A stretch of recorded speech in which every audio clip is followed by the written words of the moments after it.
Coming to you live from my apartment, it's Rob Has a Podcast. And now here's the guy who won't be using the family-friendly term screw it on this podcast. I am Rob Cesternino. Hello, everybody, and welcome back to Rob Has a Podcast Sunday and Night Edition.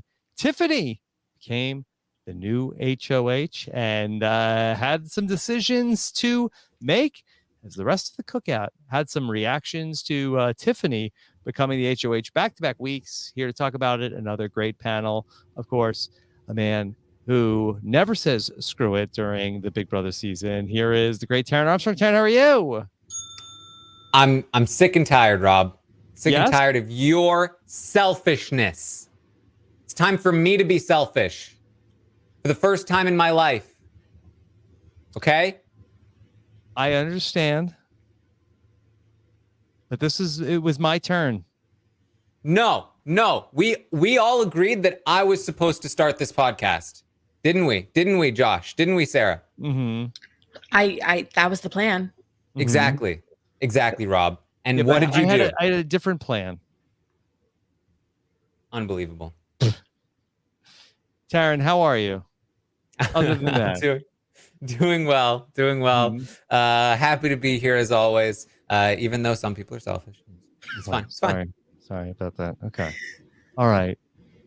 We have another great treat for you here tonight. Very excited to have here with us from the Shite 90s Shows Taught Me podcast. Here is the great Sara Fergenson. Sarah, how are you? Rob, I'm doing great because unlike Xavier, I'm not on the block for the third week in a row. So my life is fine. Mm-hmm. Yeah. That's a full Britney. Yeah, anything but Britney. You know, I don't want to beat Britney's record. That's definitely not true. I think she was 3 out of 4. So I mean, Xavier is now. This has surpassed Britney. I mean, it's always good to get like a BB milestone, but being on the block more than Britney is just over the line. Yes, Sarah, how are you doing tonight? No, everything is so good. I'm really excited to talk Big Brother with you guys. I've been following the season, of course, I always do. And it's been a great season. So I'm excited to finally get my thoughts out into the world. Good. Well, very excited to have you here to talk about everything that's going on. And also, it's a treat whenever we get to talk to this man. It's Josh Williams. Josh, how are you? I am doing wonderful, you guys. As you know, today history was made as Tiffany has won HOH back-to-back. And I love that so much. And it's a party time with that. Yes, I have it ready. Yes. It's party time. And what's even better, Xavier is on the block for 3 weeks in a row. And Sarah Beth went home. Boom, boom, boom, boom, boom, boom, boom, boom. So I'm really having a good time here. Yeah. All right. Well, Josh, happy to have you here with us as well tonight. We are going to talk through everything, take your questions as well. You can always send them in, robhasawebsite.com/BB questions. And while tomorrow is a holiday here in the U.S., it is going to be Labor Day. We are still working hard for you. We're bringing you the slop coming up on Monday. Frail Mary will join me on this week's edition of the Slop live at 6 p.m. Eastern time for the patrons of Rob Has a Podcast. If you see any slop happening, go ahead and send us your slop submissions at robhasawebsite.com/get sloppy. Okay. All right. Speaking of sloppy, I guess let's talk about this HOH battle, which I was surprised that they were able to make so much out of this for the episode. I thought it was going to be sort of like a little bit of a quicker challenge because it didn't go on for too long. Taran, what did you think about the way that they put together tonight's HOH challenge? I mean, I think it was appropriate that they spent as much time on it as they did, since it was one of the bigger moments here of the week. The outcome of this competition was talked about a lot prior to the competition, as they showed. Now, I don't think they showed it as accurately as they could have, but this was the primary source of tension through the following days after it happened. So, appropriate. Can you give us some of the highlights of what was different from the episode versus the real version of events? Yeah, I mean, they really, they played up the best parts of Xavier's arguments and kind of played down or played up the worst parts of Tiffany's, in the sense that when Xavier says we all agreed it was supposed to be Claire that left this week, that wasn't really the case. It was split down the middle. The women wanted Claire to stay, the men wanted Claire to go. And in addition to that, Xavier himself had even said at one point, like, as long as Kylan doesn't win, I'm okay, because he didn't trust Kylan with the HOH. Tiffany had said that before as well. Kylan was also supposed to throw it to Azah, and one of the reasons why Tiffany didn't throw it to Azah herself is that she felt like she did not want Kylan to have it. Now, that does not negate the fact that Tiffany definitely did go a bit rogue here, and she won when she was not supposed to, and we can talk all about that because that is a mistake. But the way that it was portrayed was very, very one sort of sided rather than the full spectrum here. Sarah, what'd you make of the BB circus that the contestants were thrown into? This is the circus from HE double hockey sticks. This is a circus that I would not want to go to. Obviously, we're all for no elephants and animals at circuses. Sure. That's number one. Sure. Number two, I don't trust those creepy mannequins that they put out with That the was water creepy. guns. With the weird, creepy children laugh? What were those? What were those? They had masks. They looked like they were like going to Mardi Gras. Like, I don't trust them. I don't like carnivals. I don't like circuses. I don't like any of this. And I would do anything to not go to this carnival. Yeah, Josh, what were they spraying on the house guests? What was going on? I was about to ask y'all that. Like that, it was just the energy. It was a goop that was coming out. I was so confused by that. That would make me throw up anyways. I could not go to that circus there. Like, you're already trying to scare me. Now you're throwing up on me as well. I was very confused by that. And it looked slimy. It looked disgusting. And it was giving them a headache. It was giving me a headache. This did not look like a fun circus at all. I wasn't laughing. No. No, not at all. I mean, is this something that I don't... Yeah, you're right. What happened to the beach? Where's the beach? Where's the beach? I like, the beach is fine. Who's going to carnivals? I don't go to a lot of carnivals. I'll admit that up front. But I feel like in my memory from when I did go to a carnival, first of all, there was no goop coming out of an elephant's butt. There was no goop coming out of random mannequins holding goop cannons. In fact, I don't recall any goop at all. So where's the goop coming from, Rob? Why is there goop? Yeah, I mean, believe me, that I hate slime, goop, you name it. Nothing sticky. That's not for me. Yeah. Didn't like it at all. No. Yeah. And I just know what they're feeding the elephant to make it blow bubbles out of its behind. Yeah. Not right. The holes used in this was not also placed correctly. Right. Very inappropriate. Yeah. To top it all off, the ride itself at this carnival is more nauseating than the Gravitron. And I feel like that's what really did all these people in. Yeah.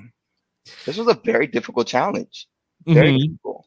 Yeah. I'm glad that they showed that off, because I was thinking I could do this challenge. But after looking at that and just looking at Oz's face the entire time and all the throw-ups that they had to go through, makes sense. Especially with goop coming in their face. Taran, I'd love to talk a little bit about Azah and how she felt, because I was under the impression that Azah did not want Kylan to be the HOH here. But, as far as her talking with Xavier, it really made it seem like in the episode that she was pretty annoyed with Tiffany. Even in the diary room, she's talking a lot about being annoyed with Tiffany. Yeah, she was more upset with Kylan.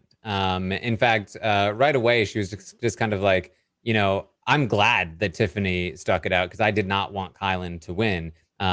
After Xavier complained to her for a while, she was like, okay, yeah, Tiffany did kind of pull a Kylan by doing this. I guess that wasn't a great thing for her to do. But for the most part, this has been a lot of, Xavier being upset and Azah kind of nodding along like, yeah, I can see why that is upsetting. But she didn't really take a lot of offense to it herself. In fact, I felt like that Xavier was trying to gaslight us. And sorry, he kept talking about how, like, I'm just mad that Tiffany took this away from Azza and Big D. Yeah, he's really the martyr here for the people that just can't win a comp. Like poor Azza and Big D can't see pictures of their parents. How are they possibly going to remember what their parents look like if they don't see pictures of their parents? But I just feel like Xavier was just all bothered this episode, so bothered about everything. And I understand it's frustrating. I'm a type, I feel as though I'm going to go into a little bit of like astrology like moment, not for long. I feel as though Xavier has to have Virgo in his chart somewhere because he is so obsessed with the plan. And for people like, I have a little bit of Virgo in my chart. If you go against the plan, you just like malfunction. And I feel as though X just like can't handle when a plan doesn't come together. Yep. Well, and it's Virgo season. It's Virgo season. Well, I think part of the problem is the plan was, according to him, was that Alyssa was supposed to stay, right? That was a key part of the plan. And he even mentions it like Azza or Big D or Kyland was supposed to win so that Alyssa could stay and Claire would go. Because here's the catch here, in my opinion. If the plan had been Azza, Big D, or Kyland win and Alyssa is the target, then I think we would have heard a very different argument from Xavier. Well, it's not really fair to ask me to throw this HOH when Alyssa is the target here. I don't think that's I don't think I should have to throw this HOH. I've sacrificed already so much for this group. Why are you guys acting in so much self-interest to take out Alyssa here? That doesn't even make any sense, really, if you think about it. So I think we would have gotten that Xavier had the plan, according to him, been different. Mm-hmm. Yep. Xavier is a lawyer, as we already know, but he knows how to sell a story that makes a lot of sense to what makes sense to him. And he was telling the diary room that it was Azza and Derek's turn to win. He was telling Tiffany that, hey, like, you're not making the plan. He was telling everybody a different story that made sense to what he wanted to happen. And since the week wasn't going his direction, he was malfunctioning, as Sarah said. Malfunctioning, He was upset, he was confused, and he just kept repeating everything. So. Yeah. So, Taran, can I ask you a technical question about this competition? That is there still the rule that if your butt touches the bottom of the platform, you're out? Because it seems like that's what happened to Kyland and he was out. But I feel like that Azza was swinging around on there, basically in that position for a while. Yeah, I mean, you're not allowed to sit on the platform. You can't just sit there and just chill. I'm just on a swing. Now, if you fall and get right back up, I don't know what the ruling would be on that exactly. I think that there's also like the sort of gray area of if you're squatting and you're like your butt is very close to the platform, but maybe not quite touching it, but maybe you can't really tell because you're in a squat position. It's really just, first of all, I think it's hard to get back to a standing position if you do fall on your butt. Yeah. But I think if you're just like full on sitting on it at any point, you're probably just going to be disqualified. But if you're squatting on it, if your feet come off of it, and then you get your feet back on it without your butt touching it, then I think you're fine. It's really just like, I think it's mostly common sense here. Okay.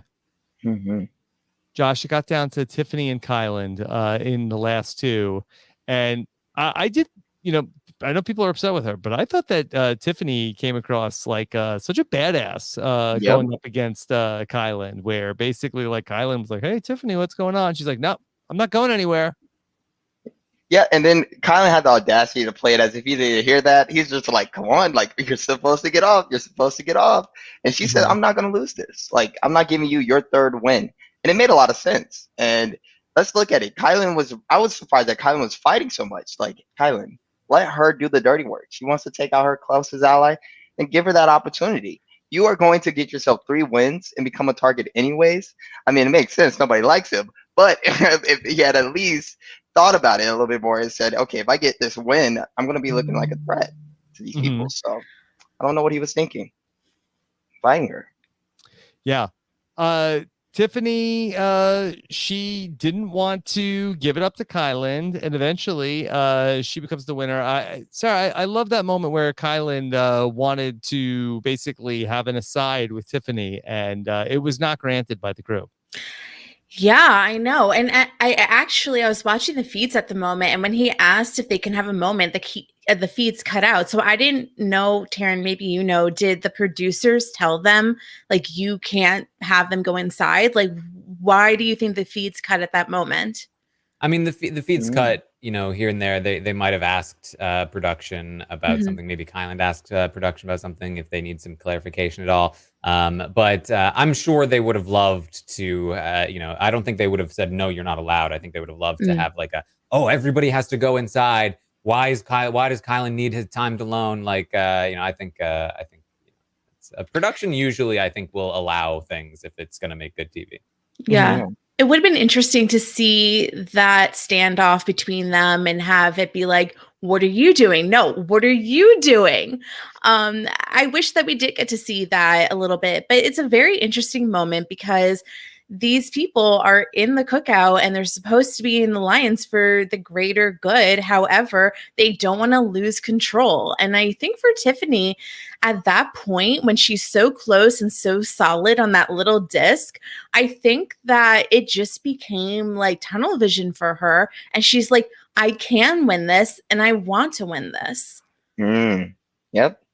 And I think it's when the closer they're getting to the end with just the 6 of them, the more their personal game is starting to weigh. They're having this complex of where like they want to be the final 6, but then they also know that they want to be the winner. You're seeing it with Xavier's game wanting to keep Alyssa. You're seeing it with Kyland wanting to get this third HOH. You're seeing it with Tiffany wanting this back-to-back HOH to keep control and keep Claire there. And they're all having this complex so where they know that they're doing this for the greater good, but in the back of their head, they want to be the sole winner. And I would have loved to see a standoff and just see what Kylan and Tiffany would have thought of. Like, what could they have said? Maybe Tiffany could have told him, "Hey, I'm doing this for us. Like, come on, like, look at this. It's for me and you, baby." And then maybe Kylan could have been like, "No, I'm doing this for us. It's me and you, baby." You know, I don't know. Would have been fun to see that actually happen. I mean, and there's no intention to betray the cookout with this call, right? I mean, ultimately, you know, it's much to do about nothing. It's a matter of which of Alyssa or Claire will go home. One of them is definitely going home. It's just a matter of which one goes home. There's not really that much importance, which is why Tiffany feels comfortable putting her foot down here, knowing the risks that, you know, ultimately, if Alyssa ends up safe this week, she's going to have to be the one to send Claire out. And it's not as though she is not willing to step up to that plate. But what I did really like in this episode from Tiffany is like all the diary rooms talking about, you know, how much she really wants to win this thing. And, you know, she's all for the cookout, but, you know, it was great to hear her talk about how much, you know, she really wants to bring home this money. And I feel like that, you know, especially on the TV show, we haven't heard the too many of the players really talk about like how badly they want to win individually. Yeah, and you know, Tiffany talks about this on the feeds the other night. She says that that this is the first week where she's really felt like she's played the game for herself, even just a little bit. She's like, you know what, I like within the confines of being loyal to the cookout, I'm going to make a move that actually works for me. I'm gonna win this HOH, even though some people don't want me to. I'm gonna keep Claire safe, even though some people don't want me to. And that's going to be my move. And it's for me to win this game. And of course, that does not go very well with, at the very least, Xavier. Yeah.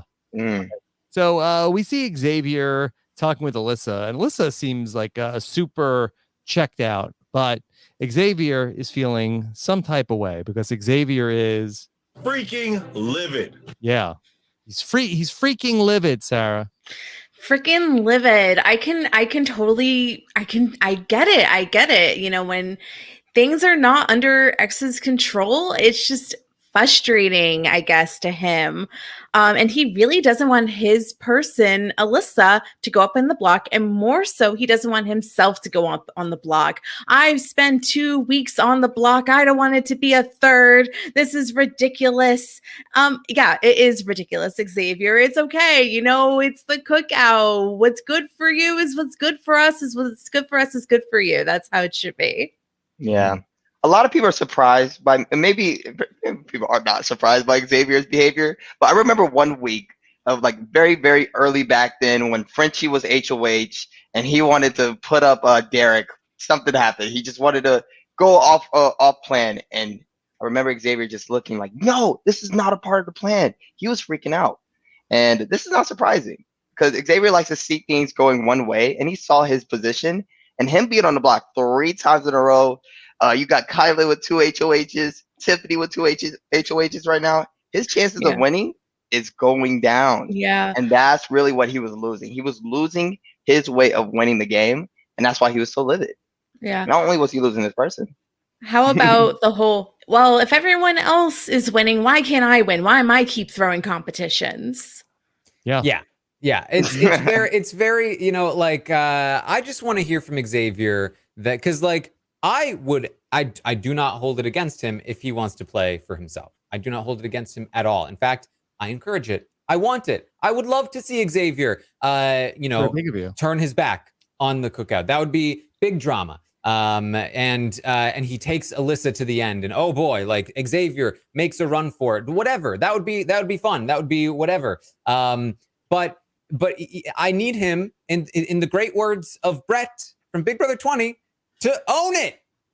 I need him to own it. I need him to be in the diary room telling me, I don't care if Tiffany goes. This makes my job easier that Tiffany went for this HOH, because now I can use this to turn the rest of the cookout against her. And I can put her in a situation where she ends up getting screwed and I win from all of this, because I care about my game. And sure, she cares about her game, but I'm going to be better at it. Instead, he gives us this nonsense about how much he's sacrificed in this game. He has thrown so many competitions, and as if throwing competitions is the only thing anybody can contribute. And how dare somebody not throw a competition? The only reason I'm going to act a little bit in my self-interest is because they did it first. They did it first, guys. They did it first. So now I have to do it. Like, come on.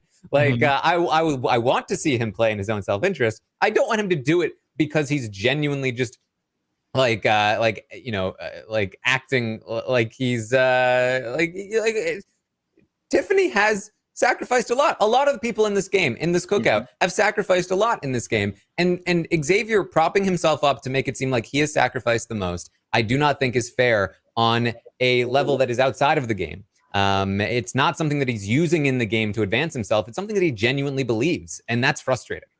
Yeah. Sarah, do you feel like that the way that Xavier is trying to fight this argument maybe is a little bit of a reveal about how he might be in the courtroom as a lawyer? That do you think that there's a lot of like, objection, Your Honor? Oh, she was gonna do it. That's not fair.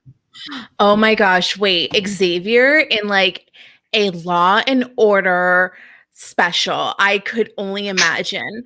I don't think that he should be a lawyer. I think that he should be an actor on a lawyer show, because I gotta be honest with you, he's definitely the most attractive house guest we've ever had. So, but yeah, like I think that that might be a hot take, but that is my take. I don't think it is a hot take. He is the hottest. Nonetheless, I think that he is probably pretty aggressive in the courtroom. I think that he won't mind being like, objection. I mean, the only thing that I know about lawyers is honestly Legally Blonde, so I can't throw any more lawyerly terms than objection. But I think that you're totally on track. What do you think, Josh? I think Xavier is such a good, he knows how to tell a story, and he sold himself with his story. He is a team player. He is a hero. This is who I am. I'm the savior of the Cookout Alliance. And that's what he's going to tell us when he gets to the final 2. I'm telling you guys that straight up. So what he is doing is trying to tell America that right now, the convince himself that like, hey, this is what's happening. I am a team player. Tiffany is not a team player. She's the villain of the story. Dislike Tiffany, you guys. And I think what's happening is his actions and his story are not matching up, and we can see right through it. But the thing is, I don't think he could see it, and he's still trying to sell us. Yeah, Taran, I feel like that when we were talking about Xavier a couple of weeks ago, like the best version of Xavier was that when we were talking about him as sort of like the nucleus of the cookout sitcom, where he's the one where all the people are being like sort of like big personalities and out there. Xavier was like the calming force of trying to get everybody back on the same page. But it seems like that he lost that narrative. Yeah, I mean, I honestly, I don't think it was ever really his narrative so much. Like he played like the wink at the camera guy, but he was never really the person driving the cookout. He's just the person that benefited the most from the cookout, because as the person who is perhaps the greatest competition threat and probably the most likable person in the cookout, as Kylan would say, unearned likability. He is the one that benefits the most from getting to 6 with those people. He can beat most of them in competitions, probably. He can beat most of them in the final 2, probably. And so it's not in their interest to bring him to the end, and they're doing it anyway because the cookout is what matters. And so because he benefits the most, you kind of put him in the spot of like, okay, well, he must be at the center of it, even though that was never really the case. And it still really isn't. But he is the person who is probably the most level, or at least was the most level throughout the game. But that was probably because he was mostly just getting his way. Because the second he doesn't get his way, he's not level anymore. It looks like Xavier is very much a long-term player, and he is on something. He's good at structure, very good at structure. When the 6 gets to this point, I'm going to be at this point. And when that structure gets taken away from him, he's not really good at flexibility and thinking on the spot. And that's why we're seeing him frantic.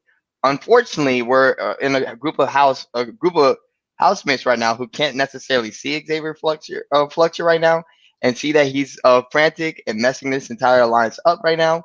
But they can't really do much about that. So he's lucky in that spot that he's just going to get his way. So somebody that was happy that Tiffany got HOH, it was Claire, aka Tiffany's biggest stan. Claire was very pumped up tonight, Taran. Yeah, I mean, we've got quotes. It's coming out of every single sound bite we're gonna give you here. I don't need a man in this house because I have Tiff. Are you kidding me? Yes. I'm so stoked because I'm definitely going to Final 7. I don't think Tiff is blindsiding me this week. This is my best case scenario. This duo is not going anywhere. Oof. Yeah. Let's man, they were like, give it all to us, Claire. Because there is a scenario where you could be in trouble, and these are gonna be so much fun to have in the episode if that happens. So they're really setting her up here. But Taran, what are the odds for that to happen? What will be the odds of that situation to happen right now? I'm with Claire. I'm excited. This is a party time here. She is going to Final 7. Her girl Tiff is not gonna backstab her. What? Like, this is great. Yeah, is what I'm saying to myself. Well, let's put a pin in that. I mean, that in fairness to Claire, you definitely could see why she's excited about this. It feels like, if you're Claire, it's like, hey, me and Tiff, we're trading off HOHs back and forth. It's us against the world. We're on the top of the world. Like nothing can bring us down. Yeah. And she doesn't need a man because she has Tiff. Yeah. Where'd that part come from? It's like the producer's like, so Claire, is there anybody that caught your eye this season? Anyone that you're interested in? She's like, I don't need a man. I have Tiff. Right. So you like anybody? Any showmances? Nope. Tiff. I got Tiff right next to me. That's my girl. Yeah. No, I'm with you there, Rob. Like, this is not the agency line where it's like, come on, Claire. Like this is very fair for her to be saying all of these things. She's pumped. She's pumped up. Okay. Meanwhile, Kylan comes to see Tiffany, and that Sarah, Kylan can be such a phony baloney. sometimes because like he comes up and when he's like Yeah. like the permagrin on, like it's so Yeah. transparent, like hey Hey. what happened back there, because that was like It's like, I didn't crazy. understand. It That was was a like crazy time back yeah. there. Like, what were you doing? Because I know what Mhm. I was doing, but what were you doing? Mhm. It's like, wasn't that wild? Yeah. He's like, Tiffany, what the heck just happened? You were supposed to drop. And Tiffany is like, you were supposed to drop. And it's like the epitome of like the little Spider-Mans pointing at each other. They're like, Mhm. you were supposed to drop. But, Tiffany's just like, I wanted to win. Mhm. That's it. Yeah. Now, all right. Tiffany's gonna talk to the camera now, one-on-one, and Josh, she's gonna tell us about how she really feels. Yep. And I'm Pumped here with up. her. Yeah. They're all mad and sad. Guess what? I want Claire to stay. And as long as Alyssa doesn't win the veto, she's not gonna let that happen. Yep. And Sarah Beth went home. Woo! Yeah, Sarah Beth went home. Really She's spiked the happy. football on Sarah Beth going home. I think that's really what made her want to win HOH the last week and this week. Not only did she lose Sarah Beth, but she gets to win HOH again to take out the other girl too. I think she's just on the top of the moon, and I would be with her. Like, she wanted to be the first person to win back-to-back HOHs. She wanted to keep Claire. This all made a lot of sense for her, and she didn't really care who was mad about it, because they shouldn't be mad. Really, they won. A cookout member won, so just because she's getting her way, they shouldn't be upset. And honestly, I'm here with her. I'm looking at all of them. One thing I like about Tiffany, by the way, is that she could be a villain, and she knows she could be a villain. She doesn't care what those cookout members are thinking. As long as she is in the best interest and she's getting her way, she knows that we're winning. Taran, other than Final Four to Final Three, has anybody ever won back-to-back HOHs and any sort of like statistical oddities in the history of the show? Not in Big Brother US. In Big Brother Canada 8, because of how wonky that season was with, canceled HOHs and weeks and, people not getting actually evicted. Sheldon won back-to-back HOHs in that season. So, okay. But not in US.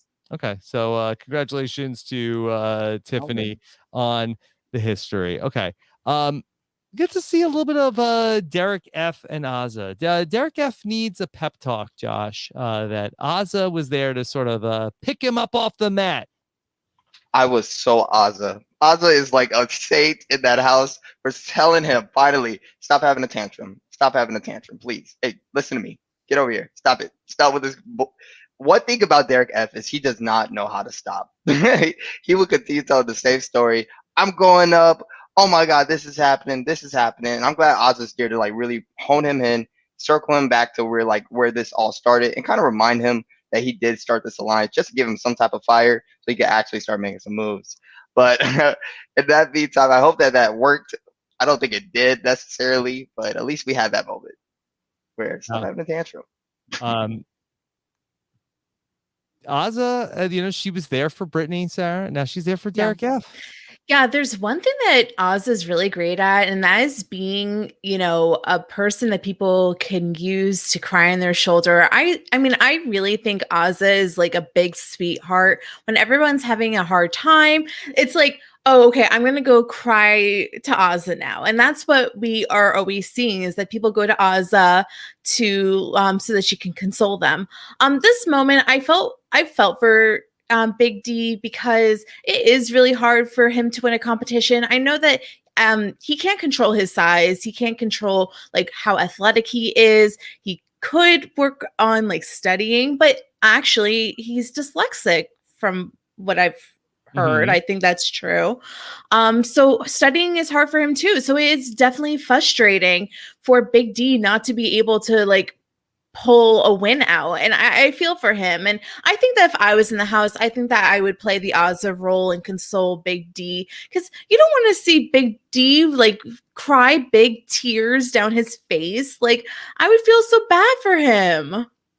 Yeah, I'm with you actually. Like I feel like there really are very few competitions that that Big D like has an equal chance at, basically, like from get go. And this is something that we've talked about a lot in terms of like physical competitions. Favoring those that are very physically fit or active or athletes. But even beyond that, to be Big D and to walk into a competition and basically be like, there's probably at least a 50% chance that I am easily the first person out of this. Like zero chance for me to win this one. It must be really frustrating. And to be, on the episode, it's live and you're just trying to hang in there until the episode ends so that you're not like, that person that's out first so quickly. I can definitely empathize with where he's coming from with that. And I do wish I do think that they're a little better this season than they have been in the past, but I do still wish that there were less overtly physical competitions like that.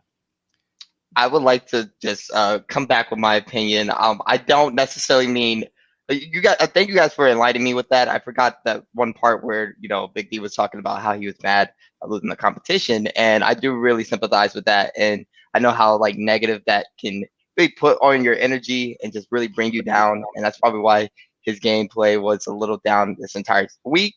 However, I do still wish. I'm glad that Ozzy mentioned the fact that he did start the alliance just to really fire him back up game-wise, because you could still win this game without competitions.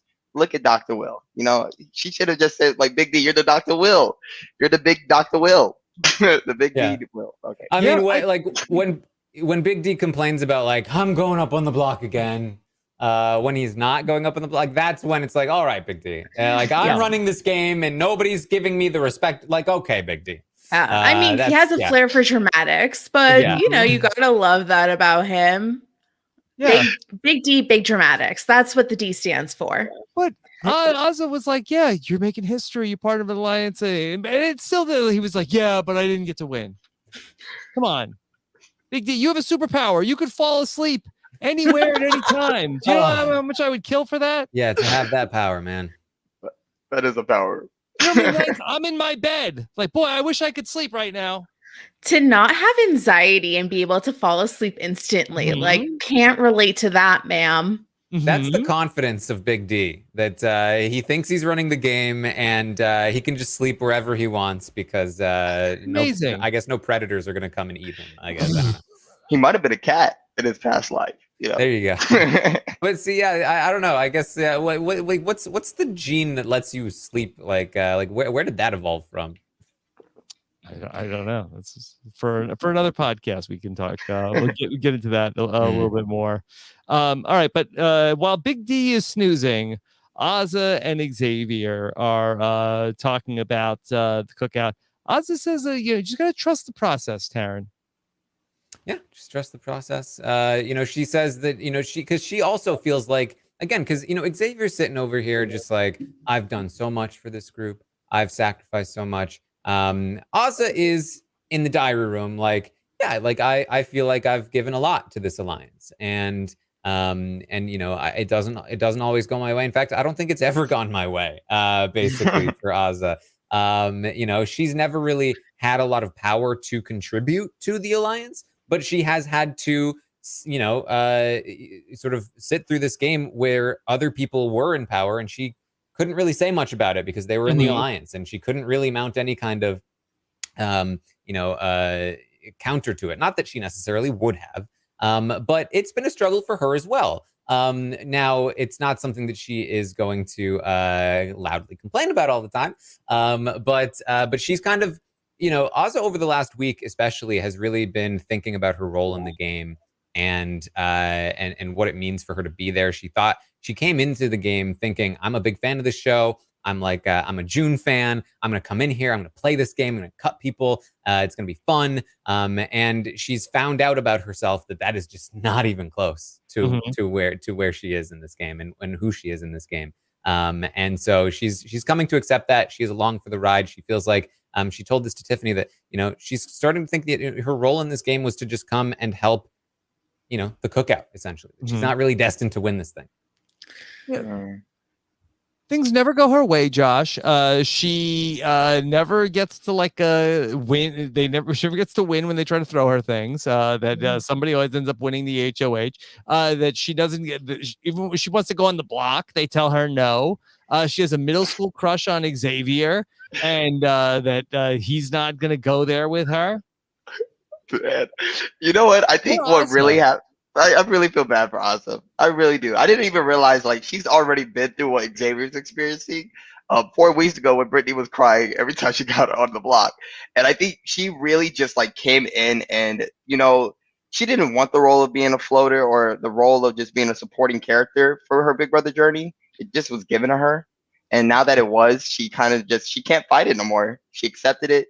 And she's lost. And she's just over here just now really being the supporting character, really telling them, hey, you're fine, trust the process. Hey, you're great, wake up. And I think she's okay with that. She's already been a natural person when it comes to really having a shoulder to cry on. And she's seeing that that's her role in Big Brother as well. I feel bad for Asa.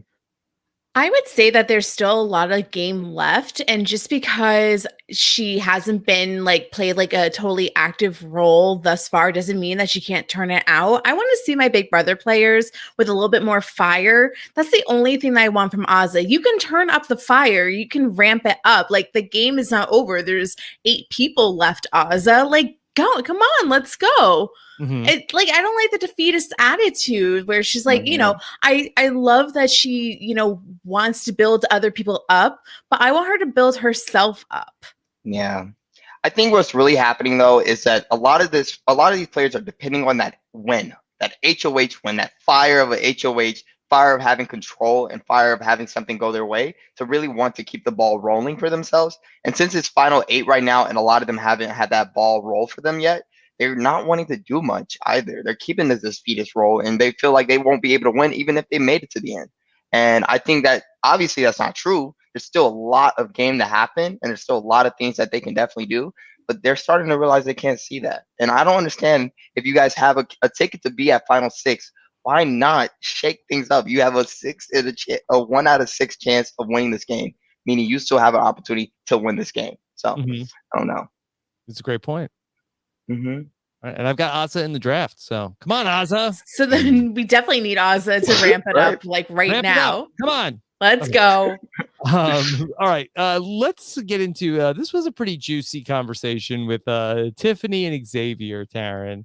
And Xavier's like, I thought we were gonna get out Claire. Well, that was the thing, right? That was the plan. Yeah, and he's done so much to get them there. Tiffany is in reality explaining to him that again, she didn't want Kylan to win, and that's part of why she won this. And obviously, it doesn't make sense for her to go after Claire this week when Alyssa is available. So he's just gonna have to suck it up. Yeah. Well, Xavier is not happy, Sarah, and Xavier is feeling like, well, now that he has permission to ruin her game, I'm gonna ruin her game. Her game is over. I mean, Xavier is the drama this episode. He is bubbling inside. Yeah, it's like if he's ready to ruin your game, you best be scared. I'm scared. I'm gonna ruin your game, Tiffany. That's it. He knows how to make a threat. He does. He said, I'm going to rule your game, girl. You was going down. You were going down right now. And I wish he was just a little bit more fun with it. If you're going to be mad and upset, don't listen to Diary Room. Be like, she's gone. She's gone, everybody. Da-da-da-da. All shots fired. And honestly, where I feel like Tiffany was wrong, or where Tiffany messed up, is she should have known the repercussions of her winning HOH. She should have known that Xavier would be upset with this, so she knows how to play against that. And she should have went to people being like, you see Xavier? You saw what he did. He threatened me, y'all. He threatened me. And then even if they didn't threaten it, just act like it. Just set people up. She should have set this HOH up a little bit more for herself, to where she could have really prepared herself for this repercussion she's probably going to have eventually. Yeah. And I mean, the thing is, this is, again, exactly what I'm talking about. Xavier's not oh, okay, then I'm going to do what's best for me. He's not even saying that. In this moment, he's really showing his cards, and he's saying, I'm gonna ruin your game then. Like this is pure spite, which is dramatic. It's entertaining, but it's definitely not just like oh, self-interested gameplay. Here I come. Like he's just annoyed. Middle school pettiness. That's what it is. Yes. Yeah. And look, I don't know if he's gonna ruin Tiffany's game, but he's definitely gonna try to ruin her HOH room reveal because like the Stadler and Waldorf of the Tiffany HOH room reveal are here to rain on her parade as Big D. He does not care, Taran, about at all. He saw this last week. Oh my God, I can't believe somebody in my alliance won an HOH and is gonna keep me safe this week and guarantee me final 7 and potentially even take out their own ally for my sake. So annoying. I can't believe this. She doesn't even have Beyonce anymore. Guess what? No Beyonce. No Beyonce. Look, if you don't bring Beyonce 2 weeks in a row, I'm out of the HOH room too. It's like you got Lemonade last week. Bring on 4. Bring on Beyonce. Bring on Sasha Fierce. I want that. I do not want any other music but Beyonce in my HOH room. So I would leave just like Big D. Yeah, honestly, Big D's reaction with a little ballad. Like, it's Beyonce's birthday, man. Like, you're not gonna give her Beyonce this week. You could have played this a little bit better. But I was just a little upset myself, actually. I'm like, okay, Lemonade's a great album, but it's better. Josh, but Big D told us, he's like, well, but I know how to play the game. Okay. I'm going to go up there. I'm going to do what I always do. Smile. Nobody's going to know I'm unhappy. Not the sulking in the bed in the corner, like with the arms crossed, like shit talking with Big D. Not even that. Oh my gosh, yes, I'm so excited. Look at that. Oh, yeah. Like, I don't know what Big D acting was, but like, come on, he could do better than that. Big D is always, it's so ironic to me that we had a whole segment about Big D and Azza earlier in the season where like he was like, girl, you got to put on a face. You can't be showing your emotions like that. You got to be able to hide it. And he is the most easily read player in this game by a large margin. He literally has a I'm BSing you voice that he uses. Oh, what do you mean? Oh, no, what? No, I'm so happy about this HOH comp. This is a great HOH. Look at your son and his photos. Oh, I'm just gonna dip out now because I don't care about I'm not mad or anything. I'm just gonna dip out now. Oh my God, that was so annoying. I'm so annoyed that I had to go there. They're not even impressed by the cats on leashes. Like, if you can get your cat on a leash, that is way impressive. Oh my gosh. That goes back to the premiere. We were like, is Tiffany walking a cat on a leash? That's the thing. I can't even get my 8-pound Shih Tzu to walk on a leash. How can she get her cats on a leash? Yeah. Well, it's all those people that are like, well, boy, how does she get Claire to do all these things for her? The woman has cats on leashes, okay? That is actually a really smart idea. Never thought about putting my cat on the leash. But actually, I'm not surprised by that, actually. I'm really not. Tiffany looks like somebody that knows how to master the impossible based off of how she does with Big D, with Claire, with Xavier, and also dealing with all these fake people. I just want to mention Xavier, Azza, and no, not Xavier. Kylan, Azza, and Big D are the worst at smiling and and lying. Like, I just want to go back to Kylan being like, yeah, what happened? What happened with that HOH? What happened? What's going on? They're all terrible. Yeah. Taran, how often do you get your cat on the leash? Kellis can never be leashed. He's unleashed. He's his own person, independent, no leash for him. Perfect.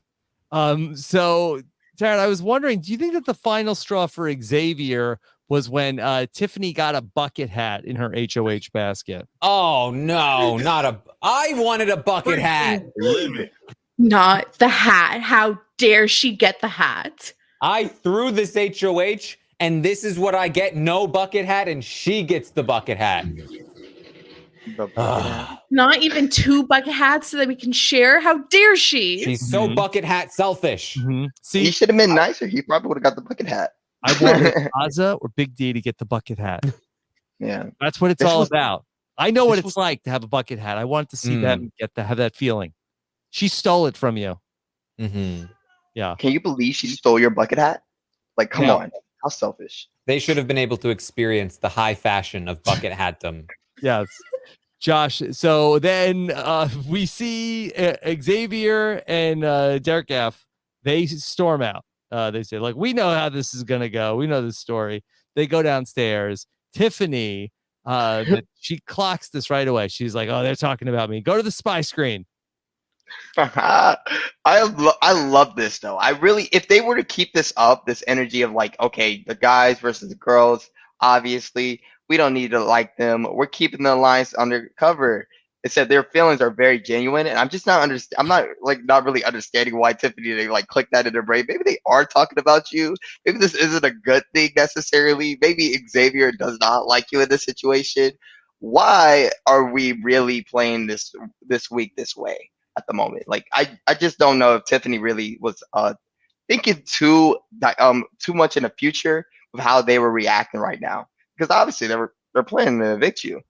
Yeah, this is very representative of what was happening on the feeds, where basically Xavier needed to get out of that HOH room as soon as possible so that he could continue to complain to people about Tiffany all night long, going into the next day, all day long. And Tiffany remaining mostly like sort of like recognizing that people are going to be upset with her, but not really doing enough about it, in my opinion, as well. I mean, she won this HOH knowing that it was risky, knowing that it would piss people off.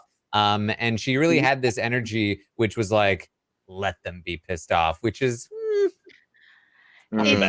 It's not great for good Big Brother gameplay, right? Like, you know, there's a lot of like, you know, politics and making sure everyone's happy in the Big Brother house. You can't have the like, I don't care if they're mad at me attitude. That's not going to work in the Big Brother house. It's just going to make people more mad, especially when people have nothing else to occupy their mind with about what annoys them. You grab onto like random stuff that maybe wouldn't irk you normally, but having like an attitude where like, I don't care if you're mad about this is certainly going to like make the people of the house annoyed. Yeah. Well, do you think that it could be that this is Tiffany's second term, and you know, you hear this in politics all the time about like the curse of the second term, like almost no political figure has like a good second term. Do you think that this is like how it goes, where that Tiffany has basically like been in power for 2 weeks now, and now she's really like feeling it? Yes, exactly. I think Tiffany was always a good player, not actually being in control. And she was always good being the puppet master. And she got her highness off of that, where it was like a false highness. Not everything was really going her way. It wasn't really her HOH, but she got what she wanted. Now that she's actually the one that's in the front seat, people are not only viewing her as the enemy right now, but she's even seeing herself as the front seat, the person at the top. And she doesn't care. And that's not a good thing that's happening with her in Big Brother. That's why she needs a player like Claire to really wake her up and be like, stop that. Don't do this. Don't do this. Don't do that. But she's not even looking at Claire that way. Hannah's loving this right now. She is like, Claire. She's Tiffany's #1 ally, but also Tiffany's competition, and she knows that. And she's let Tiffany go how she's doing this. Keep making everybody upset. This is working out for my gameplay. I like Hannah. Let's talk about Azza and Alyssa and the yellow dress. Okay. The yellow dress, you say? Yes, the yellow dress. So Azza is talking to the camera, telling us how that she does not want Alyssa to wear her yellow dress. She's saving it for final 3, knock on wood, for Azza getting to the final 3. And Alyssa has come in to borrow it. Sarah, was this a relatable story of the person who wants to borrow a clothing article? You never lend your clothes, especially when there's like especially if you want to wear it. This yellow dress thing, like I totally understand Azza. Like, don't lend your yellow dress. You have the power to say no. But again, Azza's a nice girl and she wants to be nice. Let Alyssa wear the yellow dress, but the yellow dress is very tight. It's even tight on Azza, and this is where it gets risky, putting on, seeing Alyssa put on that yellow dress and it being a tight squeeze, and Alyssa has an amazing body, but it's a tiny dress. And then the worst thing happened. I see a tiny hole in the yellow dress. There's a hole now. So now, I mean, Azza is happy because, she's going to try for the purple dress, but there's still a hole. There's no sewing kits in the Big Brother house, is there, Taran? You know what? They might actually get some sewing stuff if they ask for it. I don't know. Yeah. I feel like that's possible. Well, then no harm, no foul. But no, I would not lend the yellow dress out. Yeah. Yeah. Azza's here for the BB politics, you can't be too mean. You can't you can't say anything to where she can't wear the dress. But I would have been like, well, you gotta go home this week. No, you can't have not my yellow dress. Yeah. That's fine. Yeah. Well, I think that would be like a good thing to do if you were like trying to tell if you were a pawn or a target. It's like, hey, if I'm the pawn, can I wear this on eviction night? No. I need to. You can't. Don't wear it on eviction night. That's bad luck. Oh yeah, because then the dress would go out of the house with her. Yes, that would be terrible. Oh. But Taran, I didn't know what the punchline of this story was going to be. That I thought we were heading towards where she was going to get the dress on, and then Xavier was going to come in like, "Wow, that dress is amazing." That would have been good. No, I mean, this is actually pretty typical of like an Azza moment. There was one that I talked about on the live feed updates a couple of weeks ago where she was complaining about Derek X telling people about her Fruit Loop study strategy. And she was like, really? She's like, I can't believe he told them about my Fruit Loops. That was my one edge in this game. Now everyone knows about the Fruit Loops. And then while she was complaining about it to the cameras, Alyssa walks in and she's like, Azza, don't use the Fruit Loops to study. It's a bad idea. You'll get overly reliant on the Fruit Loops. And Azza's like, yeah, I mean, I didn't even use them anyway. And then Alyssa leaves and she's like, anyway, about my Fruit Loops. I can't believe he told them about my Fruit Loops. And it's going to be the same exact kind of moment here. She's complaining about Alyssa and the dress, and Alyssa walks in, hey, about that dress. It's just so good. Azza is so funny when she's just like complaining about people or situations to the cameras, because there's such like a lighthearted innocence about it, even though it's like genuine frustration. I just think she's so funny. She is so hilarious. I would love a Alyssa Azza duo. Like, that sounds like a duo that I love to see. Where Azza's really planning Alyssa's eviction this entire season, but Azza somehow, Alyssa comes in all the time just at the wrong moments. You're like, hey, were you talking about me? Yeah, just trolling Azza all the time, and Azza's like, no, why Alyssa? It's really funny. No, there was 0 point to the dress segment, 0 point at all, but I enjoyed it. It's fun. All right. I think the other big thing just to talk about tonight was Alyssa is going to campaign to Tiffany. Taran, now, do they have the capability in the HOH room to like, all right, let's go full screen on the memory wall? No, they can't go full screen on the memory wall, but I think it would just be like a superimposed memory wall on the screen. Probably. Yeah. It would just be, so the camera angle is like above the kitchen or above the dining room table. The wide shot. And then you can see the memory wall on it, and you can still, like, people do use it upstairs to study the memory wall or to point things out on the memory wall. But yeah, that must have been some editing magic. Yeah. Okay. So let's just try to make your case about how I should be sitting next to you in the final two. And she says about like, hey, sitting next to me, look at all these votes that you have. Sarah, even my son said, what? Dad, she's making a lot of sense. Mhm. I thought that this was incredible. I thought that she was making a lot of great points. I was really impressed with Alyssa in this moment. Um, one small issue, and that is the cookout. Sure.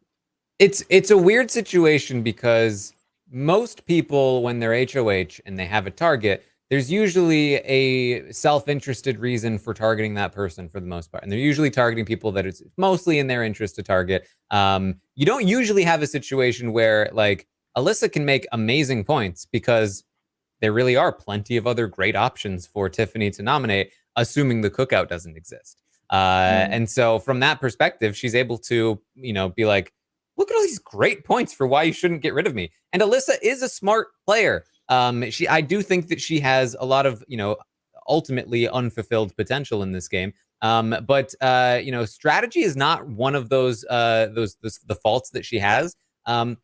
She's able to see all of the great reasons why it makes a lot of sense for Tiffany to keep her without the cookout being involved. And she's able to point them out to Tiffany, and she does a good job of it. Mhm. Yeah. Yeah.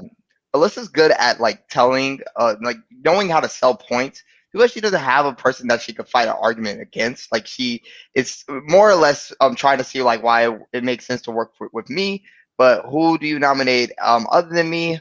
That's where it kind of gets a little blurry. And I feel like Alyssa will be such a good player if she has somebody who knows how to fill in the lines for herself, and or if she knew how to like really point out, like if she was to be active with a lot of the strategy points that she has. Like she knows how to tell it to somebody, but if she knew how to play with it herself, maybe go with Xavier, tell him, okay, Xavier, we need this person, this person, this person, and the four of us make it to the end. Or tell Tiffany, hey, these three people have a final four with me. You got to get them out. I don't know. I just feel like there's just one thing that Alyssa could have done that could really just put her game in a different direction. Too bad the cookout steer that's really ruining that for her. So we're gonna get Tiffany's nominations. No surprise. Alyssa and Xavier are gonna be the nominations at the end of the episode. Any interesting reactions to this? No, I mean No.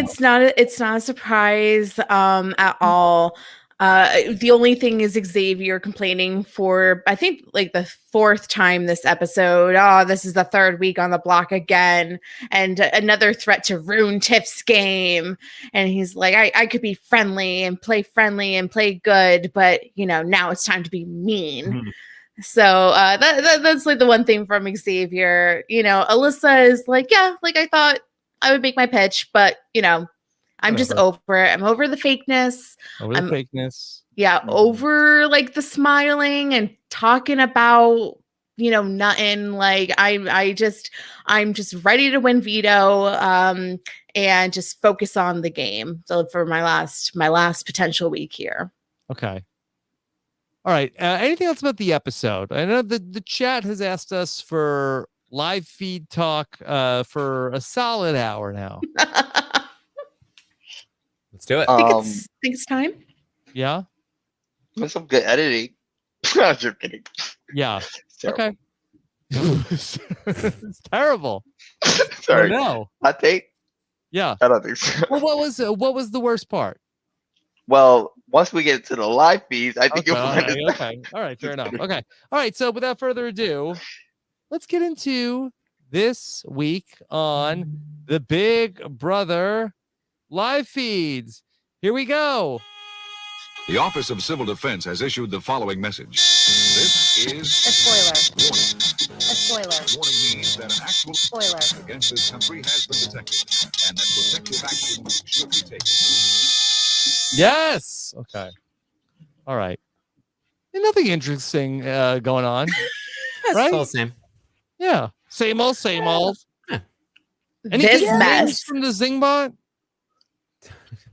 Honestly, the zings have been so unimportant. The zings were basically Alyssa, you're dumb. Ozzy, you're delusional. Claire, you're tall and have big feet. X, you're arrogant. And stuff like that. Yeah. Aww. Okay. All right. Yeah. But in all seriousness, all right. We had our veto competition, and the 1,000,000 to 1 shot. Yeah. I'm so stoked because I'm definitely going to Final 7. I don't think Div is blindsiding me this week. This is my best case scenario. This duo is not going anywhere. It's going somewhere because Alyssa won the veto and Claire is going to be nominated and evicted this week. It's crazy. It's crazy. I mean, the thing is, this was a one in whatever shot and it happened, but there's a possibility of it. And it just stinks that it's going to be in like Tiffany's hands. When she won this HOH, it was, this is like the BB casino. There's big risk, big reward, but I want to know if this gamble was too much of a gamble. Which gamble? Taking the HOH and having all of this fall onto her hands, having to take out her best ally, having the entire house mad at her. Like, is it just like, was it too risky? Like, should she just given it to Kylan? I don't know. What do you think, Josh? Well, I'm upset. But was it worth it? Well, I don't think it was worth it. I honestly think that Tiffany really, two things. She didn't really weigh out two things. The outside, like all the repercussions she would get for winning this HOH anyways, it didn't put her in a good spot. And then also on top of this, that one chance. She likes to play it risky, and this is what happened. She did not win the 777. She definitely got the XXX. And exactly, Xavier got what he wanted. And now she's really put in this position where she has to do this decision. And honestly, I would have said, you know what? If this is where the risk is going, I might as well keep playing risky. Let me nominate somebody that's not my number one ally, because this doesn't make any sense for my game. And I don't know. I feel bad. Yeah. Bad.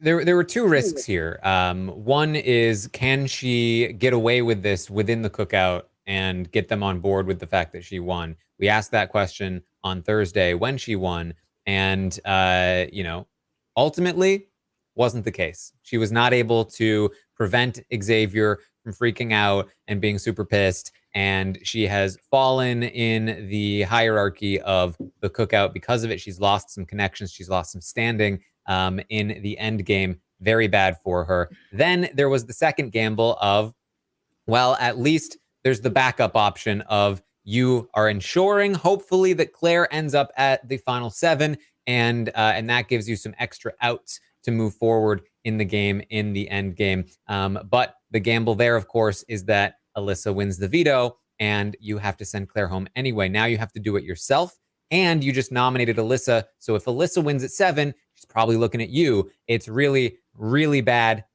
for Tiffany if that happens. And she lost both bets. This was, it could have been great. Theoretically, this is an optimal play. If she gets the cookout to be okay with it, and she gets to keep Claire to 7, then it's amazing. She doesn't even have to compete at 7. She's definitely competing at 6. It's great, but she failed on both ends of it. And because of that, it's very bad. This was high risk, high reward, and low lows here for Tiffany. And ultimately, it was just a failure. Exactly. All right. So many different aspects of this to talk through. At this hour, does Claire know she's going on the block, Taran? Claire was told by Tiffany a few hours ago. And it was a very emotional conversation. Mm-hmm. So hard. It was so hard to watch. Basically, how did she react? She was in tears. She was bawling to the point where I was crying with her. Just look at it. Tiffany was crying. Claire was crying. And it was just way too much emotion because, Claire is not only a very big fan of the show, and this is just raw emotions as a game player, but she's losing it to her number one ally, and her number one ally is putting her on the block without much explanation of why she's being put on the block either. It just means it's just a lot of emotions there to take, and you can experience that because she's crying to a friend, and the friend can't do much about it. And you can see even Tiffany's emotions there, really wanting to be honest with her, be honest with Claire as much as she can, but knowing what she's doing for a cause. And I feel bad for both ladies because this is extremely tough. And I I just still think like there has to be a route that this can work out. I really wish that at 1 minute when Tiffany's actually there in the veto ceremony that she just wakes up and says, you know what? Fuck it. But oops, sorry. I don't know if she really is going to do that. So Mhm. So Taran, what exactly did Tiffany tell Claire? So this was a big point of contention because Azza and Tiffany and even, Hannah, they all talked about like kind of just wanting to tell Claire the truth, just the cookout, everything. Why does it matter? She's going to go home. It's all of them versus Alyssa anyway. But Xavier was like, no. This is not what happens. You are the one that screwed up by winning HOH. You said that you would hold this whole burden, so you must hold this whole burden. Yeah, I'm not going to, have my game go down. I'm not going to have Alyssa find out about the cookout prior to 7 because of your screw up, Tiffany. What? Because he said he's worried that if Alyssa knows about the cookout, then she could come after him at 7. And that would not be fair when he did his part by throwing the HOH.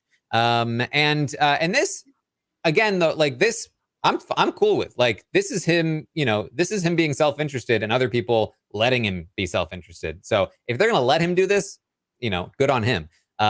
Because there's no reason for them to give him this and let Alyssa not target him at 7 when one of them is going to have to go anyway. But they are. They did concede to the fact that, okay, we will not tell Claire then the whole truth. The plan that they ultimately came up with is that Tiffany was going to say to Claire that it was a personal thing, that she was not going to put 2 Black people next to each other. She was not going to be the reason why a Black person went home. That she said that to herself at the start of the game, and that she is going to like fulfill that. Claire asked her, "Are you in an alliance?" And she said, "No." So it is not a shared thing. It is just her own personal thing. She tells Claire that you probably are going home, but theoretically you could get the votes if you got Hannah, Azza, and maybe Kyland. And so Claire, I think, for the most part, got the hint. Tiffany did also tell her, I want to be as honest with you as possible, but ultimately told the cameras afterward, I want to be as honest with her as possible, but I still have to be loyal to the cookout in this as well. And I couldn't tell her everything because that was not the decision of the cookout. And Claire, for her part, was, fully just like bawling. But also very understanding. She didn't question Tiffany's motives for a single second, and she said that she understands that they're both now screwed in this game. And Tiffany's like, I know, and that she'll be rooting for her, in the jury house essentially. And they will. This will not hinder their friendship at all. Wow, I mean, Tiffany, Claire is so amazing. Yeah, but Claire specifically asked if there's an alliance, correct? And Tiffany said no. And I feel like this is the biggest issue of telling this partial truth. It's like you're telling as much like truth as you possibly can, except for the biggest lie of like the biggest piece of this puzzle is you're lying about there's an alliance. At this point, it's like, I'd rather you not tell half truths. I'd rather you just, suffer the consequences of X being sour and just tell the whole truth. You know what I mean? And I even think that in a way, if Claire knew the whole truth, she could possibly help and be open to like help Tiffany map out the rest of the game. Like, these are the steps that you can take. Like Claire she's started a Survivor game. She has a strategic mind. She can help map this out with Tiffany. They can be a partner. They can spend the next 4 days working this out. And I just feel as though it's another mistake that Tiffany made in not letting her in on exactly what's going on. Yeah, but here's I'm sorry, Ethan. I think you can actually kind of just like, as much as it hurts not to tell the whole truth, if you're saying no, you can see right through that no. I think Claire could get the figure that she is in an alliance at this point, and she's probably going to figure that out eventually anyways, or probably map it out to where Alyssa says, why are you on the block? You know, at some point she's going to figure this out herself, and maybe she will wake up and tell Tiffany, hey, this is how you map out the solution still. I think there's still an opportunity where they can work something out. But here's the thing, everybody. This is my little one crack of audience. I just feel like this is a moment that's way too good into story. Like it's too story written. It's too story driven. Every amazing Big Brother player has that one moment where it's like all over for them. And this is it for Tiffany. I think this is the moment to where she really has to keep her back against the wall and really come through and make this an epic win for herself. I just do. That may be crazy, but I do think that has to happen at some point. Yeah, a lot of people are upset that that Tiffany did not tell Claire the full truth here. From my perspective, you know, when Tiffany tells Claire, "I am prioritizing these people over you in the game," period. I don't think it should be too surprising that she's also prioritizing them when it comes to the amount of truth that she can say to Claire. And I am, you know, very confident that when Claire finds out there was in fact an alliance, she'll be like, okay.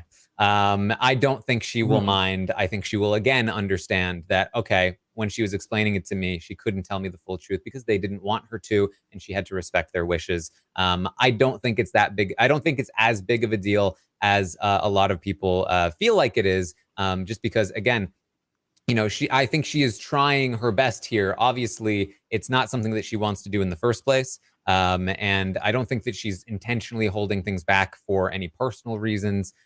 She just, you know, again, ultimately, the act itself is worse than the withholding of information. She's choosing the cookout over Claire for the act itself. It shouldn't be all that surprising that she's, you know, choosing the cookout over Claire when it comes to explaining it as well. Taran, is there a chance that as we get closer to Thursday, Tiffany may divulge some more information to Claire going into eviction night where it's not going to be as much of a blindside? I don't think that she will. I mean, the thing is, if Claire starts asking the right questions, I think she could easily figure it out. What Tiffany told Claire is that I can't be responsible for sending a black person home, essentially. I can't be responsible for sending X home, but I want to send him home. I want him to go home. So if I put you on the block and you campaign and you convince Azah, Hannah, and Kyland to vote out X, please be my guest. I would love that. And so, you know, I think that is sort of where she is right now. Now, obviously, that's not going to work. If for some reason it did, I think Tiffany would be happy to have Kyland, Azah, and Hannah make that decision that she would support. But she couldn't do it herself without them. And so I think that's where she's going to stand. When it comes to Hannah, Azah, and Kyland, Azah has really wanted to tell Claire the truth. And she has gotten into it with Xavier. Azah is kind of fed up with Xavier at this point because he is still complaining, and he is now he's the one that's being selfish with all this information withholding and who's able to tell the truth with where and when. And she's getting sick of it. And she was also called delusional by Zingbot, which probably helped. And so she has wanted to say something. She has said in the past that if Claire asks her about it specifically, that she will tell Claire the truth. But she is her line right now should be that I'll think about it kind of thing, just trying to keep her at arm's length as much as possible. Hannah is going to pretend that she is on board with Claire, and Kyland is also going to try to stonewall her. I do believe that in the goodbye messages, they are going to be free and clear to reveal the rest of the truth, potentially. They're saying a lot that Claire is going to find out on Thursday anyway, so why not just tell her now? But Xavier is not cool with it because he doesn't want to get back to Alyssa. So it's unlikely that she's going to be told this, but it would not surprise me if she has more conversations and she starts realizing that more people are thinking along the same lines, and maybe she has a conversation with Alyssa about, hey, I don't know how much you can trust Xavier because there's a sentiment going around that that perhaps the people in this house that are not you and not me are not going to go after each other.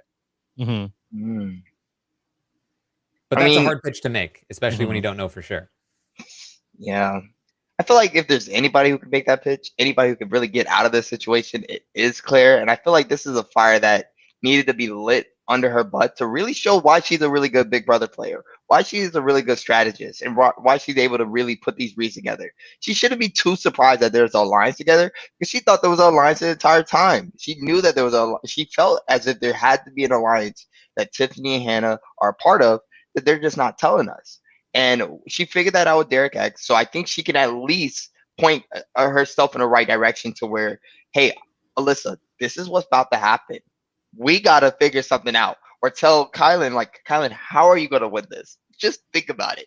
And I think if she just at least put those numbers together, she has the votes. All she needs is Hannah at that point. And the game is it's never too late necessarily to really be able to change this game. And if Claire wants to be the best Big Brother player that she knows she can be, she will do this. She will go and fight for this. And I know that she could probably convince some people. So just long term, as far as Tiffany's game is concerned, Taran, just how bad are things for Tiffany? I totally understand she's likely losing Claire this week, but outside of that, how many people are gunning for her when they get to the 6 at this point? Xavier is. Big D is, and she may not even get to the 6, Rob, because Xavier, if he had his way, would probably see her gone at 7. And that would probably he do it himself, or that's only if Alyssa wins HOH? He would likely not do it himself. His intention would be, I'm going to throw this HOH to Alyssa and have her do it. I'm not even worried about that, and I'm not worried about Big D winning an HOH either. So I'm only worried about Xavier. Well, that's the thing, because Kylan doesn't want to see Tiffany gone, but he probably doesn't want to win the final 7 HOH either, because that leaves him vulnerable at 6. So he may also be throwing. And that leaves, if Xavier's throwing and Kylan is throwing, and Big D is either not going to win or would be bad for Tiffany to win anyway, then that only leaves Azah and Hannah to compete with Alyssa, which is not that great in terms of odds. And so if Alyssa wins, we could very well see Tiffany go home as early as this Thursday, following Claire right out the door. If that doesn't happen, she's in a slightly better position. I think people like Kylan and Hannah, and even perhaps Azah, are still looking at Tiffany as a potential endgame person to bring with them, especially now that they think that her jury votes are worse off than they were before. However, the threat of Xavier still looms large. And it really could go anywhere from there. Claire, when talking to Tiffany, did say, like, you know what, I was going to go to the end with you and lose. And I believe her when she says that. You know, she says, like, I've talked a big game. I came in here saying I'd cut the person, but I could never have done that to you, Tiffany. Given her actions in the house to this point, I believe that. There's no evidence to support she would have tried to win. Exactly. So I you know, losing her is definitely a huge loss in terms of, like, this is definitely would have been a big path for Tiffany to win this game. But it was never a path that she was going to be able to take anyway. She made that decision a long time ago. So in terms of the immediate future this week, winning the HOH, not being able to keep Claire, what has that done to her game? It's made her a lot more likely to go home at 7. If she survives at 7, then she's mostly just back in the position that she was in prior to this week, prior to Xavier feeling like he wanted to take her to the end. She just has to contend with Xavier. She's in a slightly worse position because of that. Yes. I do think also that even though Tiffany target is really, really bright right now, it also is really, really her end game target is starting to dim a lot, and she's not necessarily becoming a target to people like Kylan, to people like Hannah and Azah, who are thinking, well, Hannah and Kylan, not necessarily Azah, but people who are thinking that they cannot beat Tiffany, they make it to the end. So if this is also actually doing is making Xavier look really, really bad, because things are finally going his way. And on the HOH where Tiffany won back to back, her target's getting a lot lower, and Xavier's target's getting a lot higher and brighter. So I do see this not being too good for Xavier game once they actually do get to final 6. But Can I Kylan ask might win. where Kylan is in all of this? He's loving it. Oh, He's loving it, and he's up in Tiffany's bed. yeah. Can I ask some questions about that? What's going on here? Look, sometimes these things are not entirely clear. I can't say for Unclear. sure Yeah. that there are things going on, Okay. but for a lot of Yeah. people, it definitely looked like there were some things that went on. No, I'm not even asking for like sort of like the Bridgerton let's get into what's that called, Sarah? I don't think we need a play-by-play on Yeah, like the rendezvous lady, in the lady evening. that tells everybody what's going on. Like I don't need Yeah. that. Yeah. This is not Gossip Girl. Yeah. But like but what's going on? Is this, are they is this a potential showmance developing? Is this like I don't need to define the relationship. Are they just sort of like is this a blossoming more than friendship? Taran, we need to DTR this right now. Yeah. What's is this why happening here? Is this why Sarah Beth was her target? That is the speculation. This is potential SB jealousy going on. What? So is this like SBJ? Has this been like developing, Taran? Is this new? Is it that we're on day 60 whatever and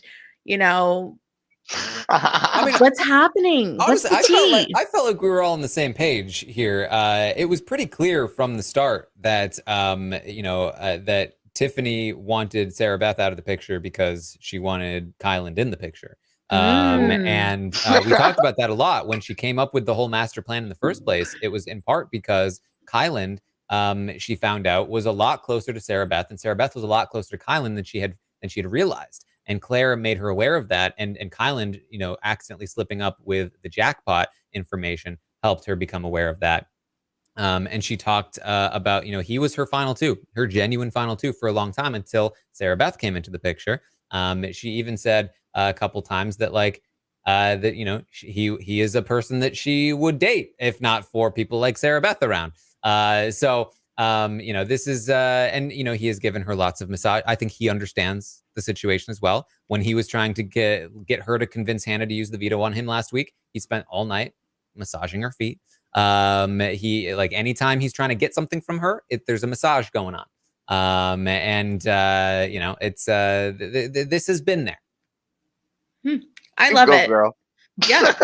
Right. I mean, this is the exact sort of like tea that I'm looking for. It's been a little mild around here. You know what? Kylan knows how to use it. You know how to use that dish. He knows he's good looking. Job.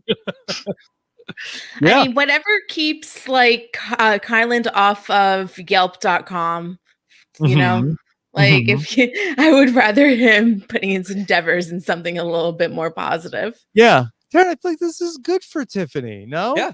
It's great for Tiffany. I mean, if she's able to lock Kylan in, that's amazing. I mean, he already has said on the episode that she is his genuine final two. The question was, has she jeopardized that this week? This potentially answers that question. Look, this Probably not. woman is amazing. When one door closes, she opens a window. I just think it's so funny that they didn't want each other to win HOH, but they don't mind evening rendezvous. It's just very interesting. Yeah. But this is the start of a love story. I love this. I love it. I love love. So I'm all for it. It's like Julie Chen Moonves. Yeah. We all do. The tip plan. Stay humble. Stay humble. Okay. All right. Should we take some questions? Any other big stories to report, Taran? I don't think so. Okay. All right. Let's see. This is one that is from Tina A. Is Xavier trying for the next HOH competition? Throwing all these comps is not good for his BB resume, right? So he will not be going for HOH, correct? He will not. Thank He God. knows all he needs to do is go on an endgame comp run. Everybody's already like, what are you doing letting Xavier get this far? yeah, he has no reason to win the next HOH. Yeah. He has the whole line in your finale speech, like, I was turning it off until I had to turn it on, and then I won the last 3 HOHs. Like, he's gearing himself for that argument. Mm. Yeah. Okay. Let's see. How about this is from Mrs. Bua. Says, does Tiffany putting Claire up on the block undo some of the damage her winning HOH caused her this week? Josh, do you think that this all turns out okay in the wash? It's like it's the saying, you add one road and you lose 2 other. That's what happened with Tiffany right now. She's so like in the negative right now that she got a little bit of catching up to do right now. So it definitely did undo not just this HOH win, but last week's too. So not good. Okay. This is a question from Mason Hoyt. If Alyssa wins HOH in the double and the cookout has to cut one of their own, will they come right back together the very next week, or will that first strike be too much? Okay. Hypothetically, in this doomsday scenario of Alyssa winning an HOH, do you think that the cookout reforms, or now is like there's some sort of like Xavier Alyssa pair moving forward? Ooh.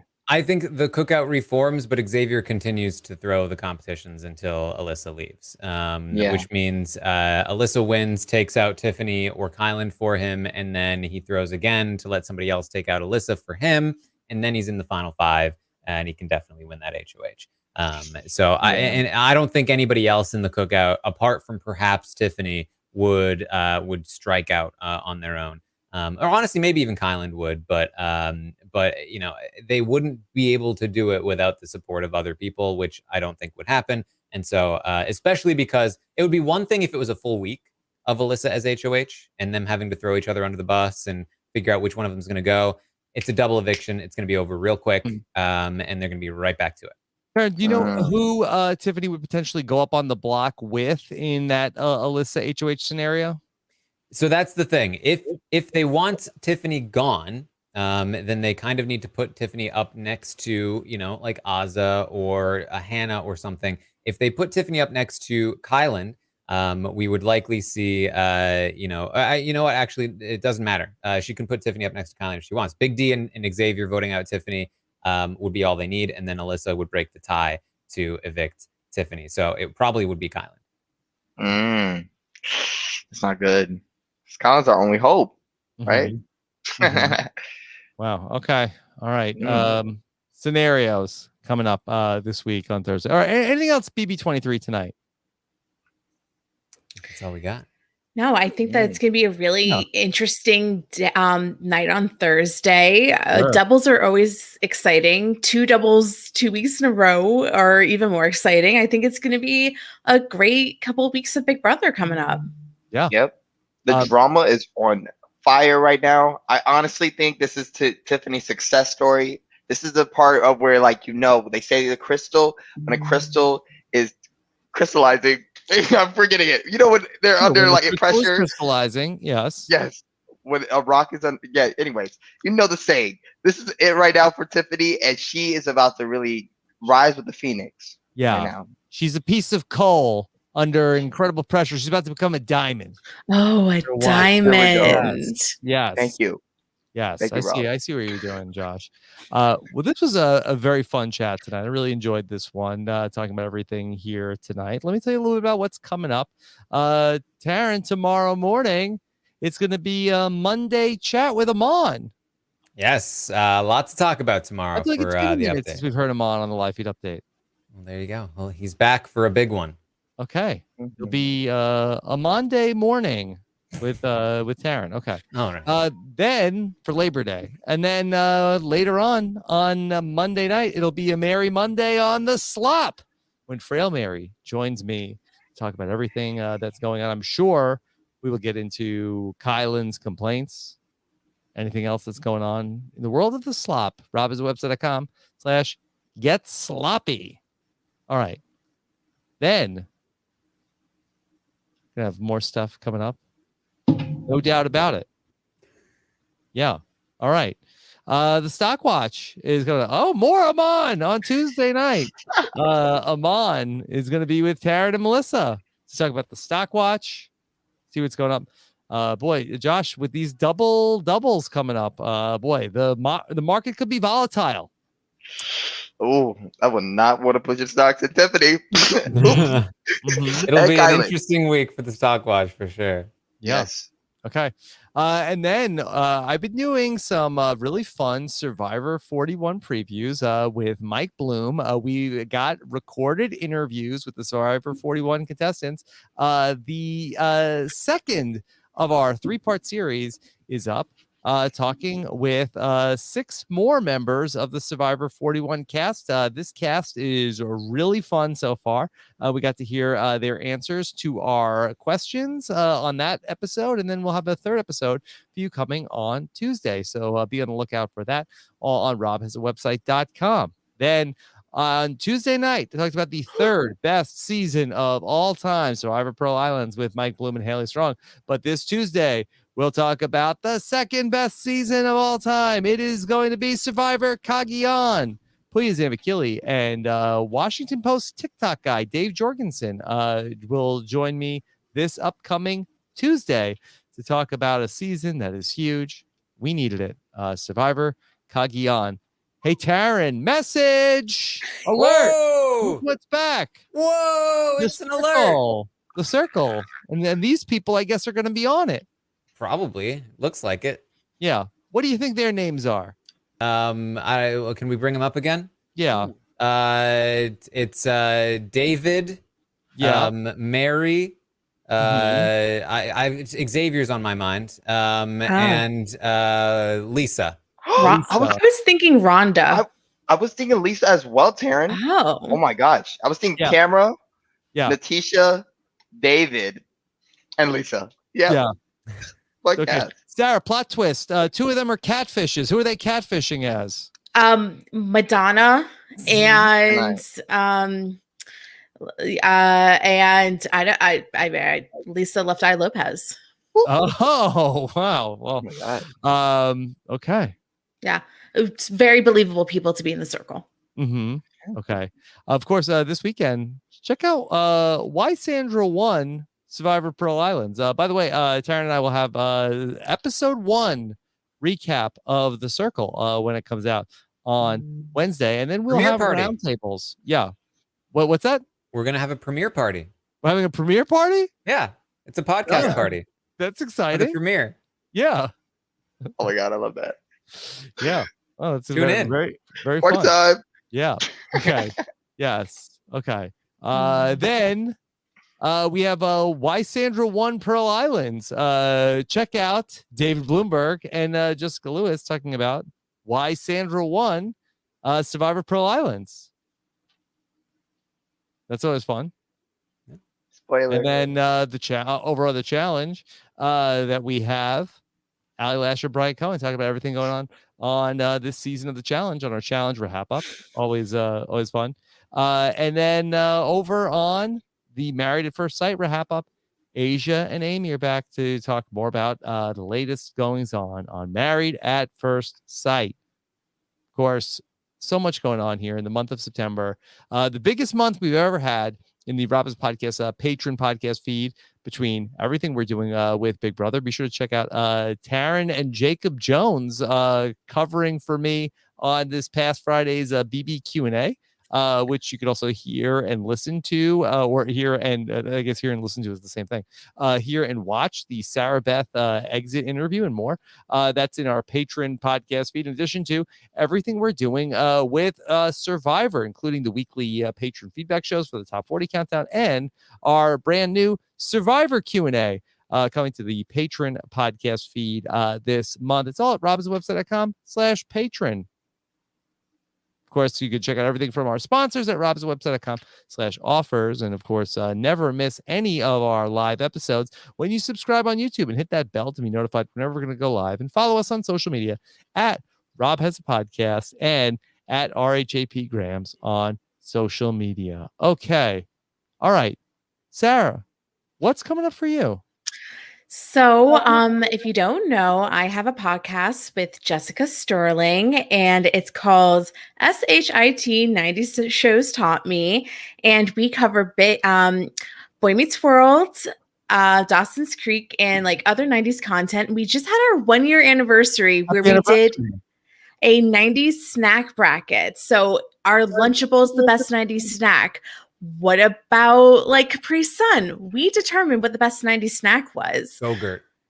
We had Go-Gurt. I had it today downstairs. We still have Go-Gurt. So check that out. You can always find me at Sara Fergenson or at SHIT 90s Pod on Twitter and Instagram. And also we have a website now. So www.shit90spod.com. Yes. Okay. Sarah, very fun to have you here with us tonight. It was such a pleasure. Yes. Okay. And Josh, what's coming up for you? Oh my gosh, not really much, but but I will be going to Vegas next month. So that's very exciting. You know, I've been just traveling a lot and having a lot of fun, but I'm doing it safe with the vaccination and the mask. We appreciate that because it's a good job. And remember, with big risk comes big reward. Yes. Hopefully, I'm not playing a Tiffany game right now, but it's all about the X Xaviers. I am trying to get that 777, not the XXX. Yes. You think you'll play any shopping block roulette? Ooh. No. None of that there. Okay. I don't think my luck or my chances are going to be up. Just that particular game. Yeah. All right. Well, Josh, great to have you here. Thank you for bringing the party time. Party time. Yeah. Taran, what's coming up for you? You can, of course, as always, find me on Twitch, twitch.tv/Taran Armstrong. Played some Among Us today. Had some fun with that. I was also live during the episode. Reacted also to the Claire and Tiffany conversation at the start of that. And I'll be back, all the time on Twitch, watching the episodes with you guys, chatting about what's going on Big Brother. You can also find me on Twitter at Armstrong Taran. All right. Thank you all so much for joining us here tonight. Be a busy Monday with all this Big Brother. Take care, everybody. Have a good one. Bye.